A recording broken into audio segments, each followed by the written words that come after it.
Hello, and welcome to Its Continuing Mission, where another Star Trek devotee spends too long talking about the ongoing impact that Star Trek has on the world and the people in it, or at the very least, on themselves.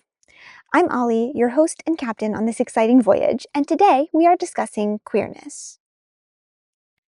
Star Trek The Next Generation Season 7, Episode 2, Liaisons, which aired in 1993, tells the story of ambassadors from a newly contacted world interacting with Federation culture. On the Enterprise, one ambassador is obsessed with desserts. The other is dedicated to annoying our good friend Lieutenant Worf.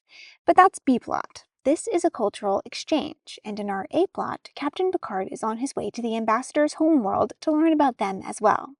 But a disaster destroys this plan. The shuttle goes down on a planet with hostile weather and no signs of life. Except for one, that is. After an injury, Picard wakes up in a crashed freighter where a mysterious woman who has been stranded for 7 years nurses him. But she's hella sus and almost immediately confesses her love for the captain. He politely declines her advances and her smooches, but soon realizes that she is causing his injuries and essentially keeping him prisoner. The reason? She wants him to fall in love with her, and she assaults him again to prove it. At the very end, it is revealed that she is one of the ambassadors in disguise.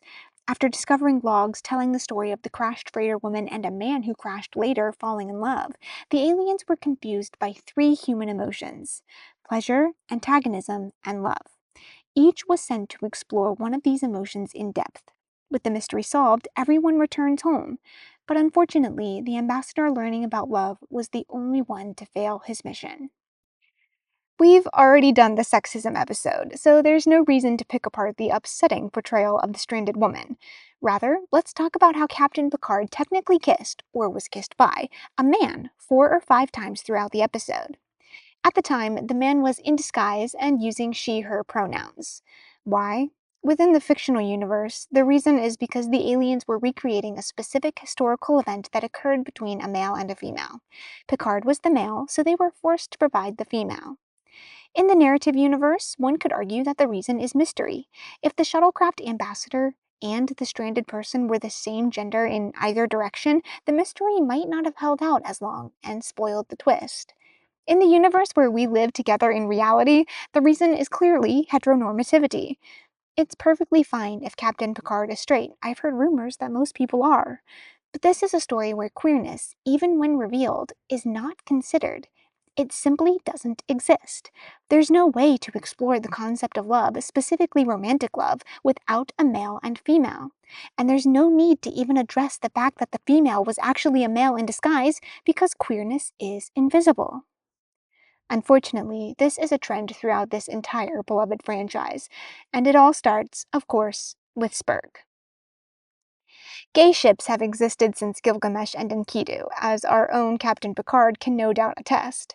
But Spurg, the ship for Spock and Captain Kirk, is arguably the first slash ship in modern fandom culture, i.e. an imagined romance between 2 men that is independently written or drawn about and then shared with a broad community of fans who do not know each other. And it's easy to see why. Spock and Kirk have a deep textual bond that is only strengthened subtextually. Their relationship is stronger than flings on either side. Most notably, it's strong enough to break Spock out of a deadly, lust-fueled rampage. I personally don't think their relationship was meant to be read as romantic, and I don't see it that way. But I do think it was meant to be queer, and that it is queer. Queer platonic, that is. I'm a little biased because that's the kind of relationship that I value, but if we could ask dear old Gene, he might agree with me. I'd never try to put words into someone's mouth, so let's hear from him. Yes, the famous Roddenberry footnote from the novelization of Star Trek the Motion Picture. Roddenberry invented a word for a relationship in Vulcan, one that can mean friend, brother, or lover. The note says this: the human concept of friend is most nearly duplicated in Vulcan thought by the term Tehila, which can also mean brother and lover. Spock's recollection, from which this chapter has drawn, is that it was a most difficult moment for him, since he did indeed consider Kirk to have become his brother. However, because Tehila can be used to mean lover, and since Kirk's and Spock's friendship was unusually close, this has led to some speculation over whether they had actually indeed become lovers. The note continues in Kirk's voice, who denies the rumors and solidifies his position as a lover of women, though, of course, love is love. This note can be interpreted as confirmation or rejection of the ship, but I still like to focus on the word itself, tahila, which can mean friend, brother, or lover. To me, that sounds exactly like a queer platonic relationship, one that has the depth of a friendship, the connotation of a family, and the commitment of a lover. Still, it's dangerous and inappropriate to apply modern terms to historical relationships, even fictional ones. What we can say is this. Even though much of the audience can read queer themes into the show, nothing in TOS was intentionally written for the queer community or about queer topics. Racism was the big topic of the day, and Stonewall occurred 25 days after the premiere of the final TOS episode. Notably, George Takei, a gay man closeted at the time, brought up the idea of addressing gay rights on the show, but Roddenberry could not do it without risking cancellation, especially after the episode where Kirk and Uhura kissed. That episode could not be aired in several southern states, which tanked the ratings. In order to continue talking about important issues like civil rights and the wars, they really couldn't take on another controversial theme. As such, our first taste of that accepting utopian future we all strive for did not include queer people. But we have 60 more years to say something, so let's keep going. If you watch the very first episode of Next Generation carefully, you may spot a male-presenting crew member wearing the short dress version of the Starfleet uniform that Uhura did. You will not see that ever again. Even so, TNG improves upon the legacy of its predecessor. Out of all 7 seasons, there is one queer episode. You'll find it in Season 5. It's Episode 17, The Outcast. The plot revolves around an encounter with a genderless race of aliens. While helping them prepare for a rescue mission, Riker gets close with a pilot called Soren. They get closer, and Soren confesses that she identifies as female, which is seen as a perversion by her people, so she lives in hiding. When Riker and Soren's relationship is revealed, Soren has to undergo a trial where she makes an impassioned speech about acceptance and normalcy. Her defense falls on deaf ears, and she is forced to undergo a treatment akin to conversion therapy to correct her deviant identity. Riker violates the Prime Directive to rescue Soren, but it's too late. The procedure has been performed, and Soren refuses rescue. The first time I saw this episode, I hated it. I thought the writers were cowards for not exploring a genderless species more deeply and for going the romantic route with Riker. In my mind, they had something really interesting with an androgynous species, but of course they had to go back to the binary. Of course the deviant had to identify as female, and of course she had to fall for Riker. But I was just a wee bairn at the time, and there were a lot of things I didn't yet know about myself. Naturally, I'd matured a lot by the time of my second viewing just a few months ago, and my opinion of the episode changed. Now, I am knowledgeable enough to appreciate the underlying social commentary, which was loudly anti-conversion therapy and quietly pro-queer. Those stances are positive steps, and Soren's speech was actually pretty good for something written by a straight person. I'll read it for you with a few edits. I was born this way.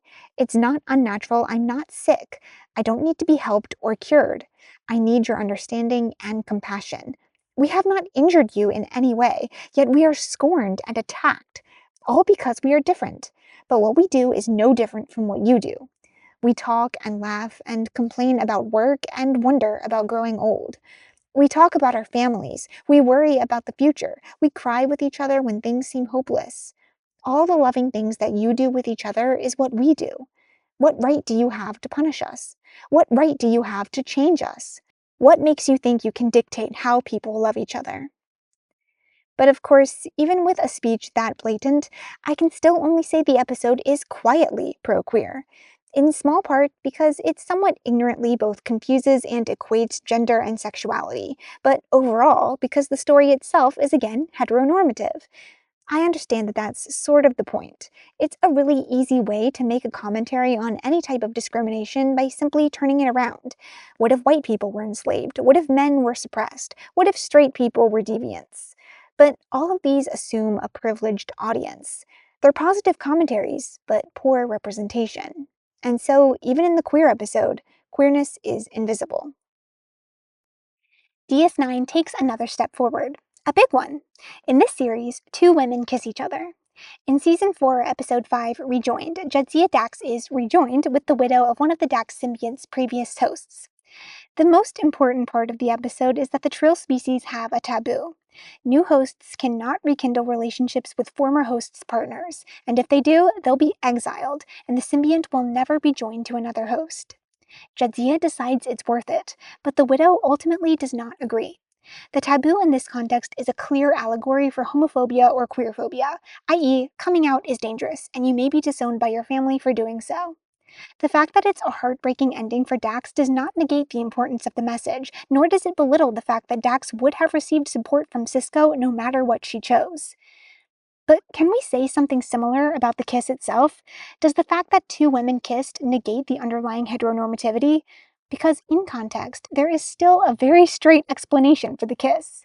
They're kissing the memories of their former heterosexual lovers, not really each other. I think the kiss mattered, especially for 1995.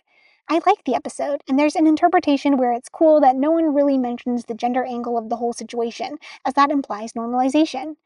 But it would be disingenuous to call the moment queer.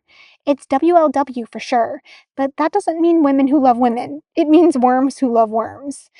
In other words, it wasn't about attraction or romance between two women at all. It was about the worms. But that wasn't the only opportunity that DS9 took to acknowledge the LGBTQIA+. Enter the Mirror Universe's Intendant Kira, who hints at bisexuality. Now, we love an evil gay in this household, but I'm sure it's easy to understand why Intendant Kira wasn't exactly the warm embrace that queer audiences were hoping for. This Kira's bisexuality is meant to amplify her wickedness, especially in contrast to our beloved Kira's more righteous straightness. So, a queer identity is finally visible in Star Trek, but only in the evil timeline. Not exactly a good look. But DS9 has one more queer little trick up its sleeve. Unfortunately, it's not in the script. It was entirely in the performance of our collective favorite recurring guest star, Andy Robinson, in the role of Cardassian spy and Taylor Garrick. In interviews, he has shared that, yeah, he for real played Garrick as attracted to Julian Bashir, and that practically drips off of his excellent performance. Alas, Berman vetoed any hope of canonization. Still, the intent was there on both sides of the performance, and it's easy to interpret. In Lower Decks, the pairing is revived through alternate reality versions of Bashir and Garrick, but, well, I don't have time to get into my thoughts on Lower Decks today. Take my tone as you will. Within the realm of DS9 and the reality of the 90s, I appreciate and applaud Robinson's choices, but we certainly can't claim Basharic as a win for the queer community. There are more interpretations you can ponder around DS9 if you're generous, such as the inherent transness of Trills, a sentiment which Ezri Dax genuinely voices shortly after her joining, but even the most generous interpretations don't add up to anything meaningful. Lesbian kiss and all, DS9 didn't even have an episode that was on our side, like The Outcast. Neither did Voyager. In fact, there's nothing to say about Voyager in this particular podcast episode, except maybe Phi and a plague upon your household. Now, I freaking love Voyager, but 3 million people shipping Seven and Janeway isn't representation. Correct me if 6 years apart from the show has dulled my memory, but there's nothing queer about it, not even a metaphor. Does Enterprise do any better? Unlike any of its predecessors, it has not just one queerish episode, but two. The first is Cogenitor, Season 2, Episode 22, which tells the story of Trip forming a relationship with a lower-class, third-gender member of an alien species whose sole purpose in society is to contribute to procreation. There's nothing romantic about the relationship, but gender diversity is another important angle of queerness to explore, especially separate to the romantic and sexual angle. However, the overall situation of the cogenitor is more analogous to a racial metaphor than a queer one, and as such, I hesitated to include it in this episode of the podcast at all. But I felt I had to include it, simply because the episode might make you think about queer people for a second, and I thought it was positive because the cogenitor was portrayed in an empathetic light. However, it gets a few things wrong. In the end, the cogenitor dies by suicide, which reeks of bury your gaze. Note, this trope is only applicable if the death of a queer-presenting character serves to forward the development of a straight character. Not all queer deaths are bury your gaze. But if you consider the cogenitor queer, then this definitely is bury your gaze. The news of suicide is delivered via communication, and the focus is placed not on the character's tragic death, but on Trip's reaction to it, and the consequence that without the cogenitor, a child won't be conceived. The second failing is, of course, the issue of pronouns. Once Tripp starts seeing the cogenitor as a friend and a person, he assigns a gendered pronoun based on what he perceives as feminine traits, at least in comparison to a lack of masculine traits. T'Pol calls this out, but pretty much everyone starts referring to the cogenitor using she/her, including Dr. Phlox. The cogenitor chooses a name, Charles, but does not choose pronouns. This pretty much negates that faint whiff of queerness that we got from a third gender, while also reinforcing harmful gender stereotypes, i.e., the cogenitor is in a subservient position, therefore she/her. The cogenitor is a very good episode, probably one of the best, and certainly one that we'll talk about again in a later episode, but it doesn't offer much more than the idea of genderqueerness. The second queer-ish episode, which actually comes first, but I did not remember that when I started writing my script, is Season 2, Episode 14, Stigma. This is about T'Pol dealing with the effects of a deadly disease which she contracted through a mind meld, which was taboo at the time. T'Pol risks losing her position professionally and societally if her disease is found out, which it is. A quite heavy-handed metaphor for HIV/AIDS, which was and may still be a stigmatized disease often associated with gay men. The point of the episode was that diseases shouldn't be stigmatized, no matter how you get them. The episode ends with a sort of promise about challenging the prejudice around the disease, which is positive, but I feel we must consider the fact that the narrative does everything to cleanse T'Pol of any actual stigma. The mind meld that gave her the disease was forced upon her. T'Pol is dignified and morally upstanding. Of course she would not willingly engage in a taboo practice. Ultimately, that's what gives her a, quote, happy ending. But it does undercut the message a little. It's pretty much the same plausible deniability of the Trill lesbian kiss in DS9. T'Pol has the gay disease, which shouldn't be stigmatized, but T'Pol is certainly not gay. The episode's A-plot really doesn't have much to do with queer issues at all. It was about a stigmatized disease. The important queer plotline of this episode is actually the B-plot. One of Phlox's wives comes aboard the Enterprise and tries to woo Tripp, much to his dismay. A generous interpretation would applaud the positive representation of polyamory. Phlox and his wife clearly love each other. Phlox is clearly supportive of any relationships his wife wants to have, and both the Denopulans are clearly happy in their queer relationship. Hooray! But Tripp's perspective is the one the narrative framing supports. He is uncomfortable with the advances and with the idea of polyamory as a whole, which isn't normal for humans. The audience is meant to take Tripp's side, once again reinforcing that humanity's utopian future simply does not include queer people. Unhooray. But this all changes in the Kurtzman era. Finally, we enter a world where queer identities are visible, normalized, and totally mundane. All Adira has to say is, actually, I prefer they them. And everyone says okay, and no one messes up. Paul and Hugh, Seven and Rafi, Nurse Chapel, Darum and Jayden, Jet and Lyra, it's so good to see them and their complicated queer relationships. It's so good that the problems they face are just relationship problems, not anything to do with prejudice and hate crimes. Queer issues are non-issues, just like we always wanted. Utopia is for us too. But we don't live in that future yet, and unfortunately, today's inequalities quite obviously bleed into that utopic vision. Here's just something that I noticed. Paul and Hugh give each other chaste little pecks. Michael and Booker kiss with tongue. Okay, well, Michael's the main character. Fair, I guess. So then why does Ash Tyler get a straight Klingon sex scene? Okay, maybe it was plot relevant.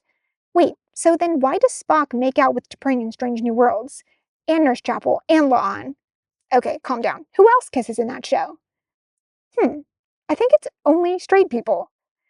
Well, we have even more queer people in Starfleet Academy, so let's look there.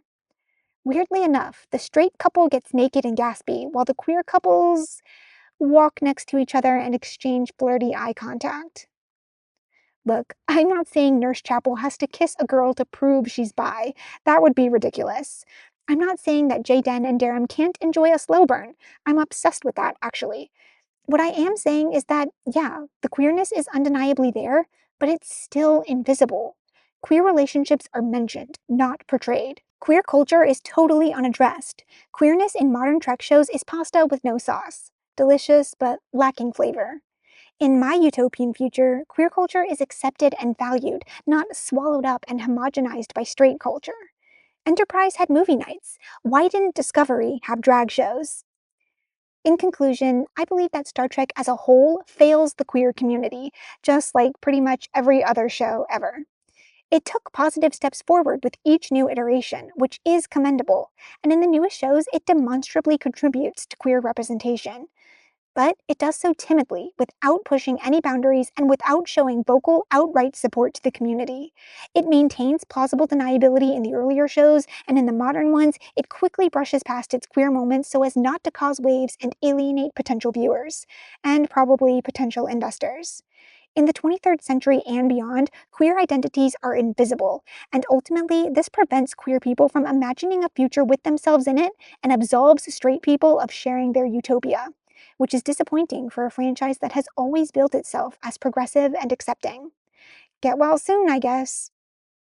Thank you for joining me for this episode of Its Continuing Mission. I hope you'll come back to explore more of the familiar old world of Star Trek with me soon.